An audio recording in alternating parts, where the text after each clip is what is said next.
Yun mga lot, another vlog, another paint. Tara, may papakita ko sa inyo isang mabilisan lang to. Yung mga lot, meron ako ditong violet. So, ayun yung violet natin. Salin ko lang mga lot Yan. So, itong violet ito mga lot, candy violet yan. Yan. Haluin muna natin mabuti. So, bubuga natin yan ngayon mga lot. Yung kulay na yan. Tapos, gagawin natin dyan, candy violet na chameleon. Yan. So, chameleon ang gagawin natin dyan sa kulay na yan. Bukod sa violet na to, kaka-chameleon pa natin siya mga lot. Ayan. So, tara na mga lot. Gawin na natin to mga lot. Mga lot, ito nakabase tayo ng primer black. Ayan. Tapos, dyan natin ibubuga yung candy violet na chameleon.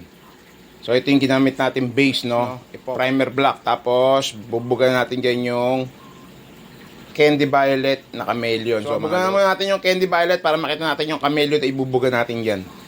So, ayun na mga lot, ayun na yung na-primer natin. So, bago natin bugahan yan ng base color ng violet, pupunasan muna natin yan.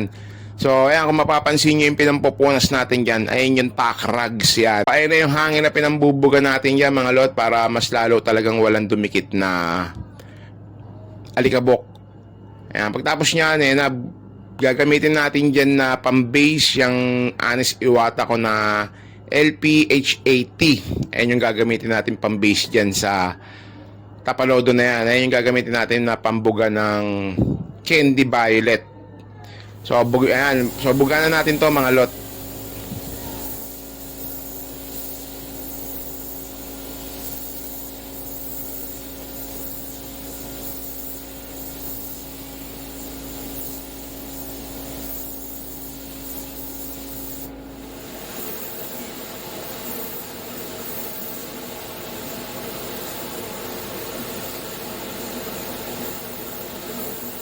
Mga lot, natapos na natin yung base natin na candy violet dyan, no? Saka ng Aerox. Ayan, tapos natin lahat yan.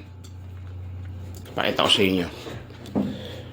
Ayan, ganda ng kulay, violet pa lang, no? So, papakita ko na sa inyo yung gagamitin natin chameleon dito sa violet na to mga lot.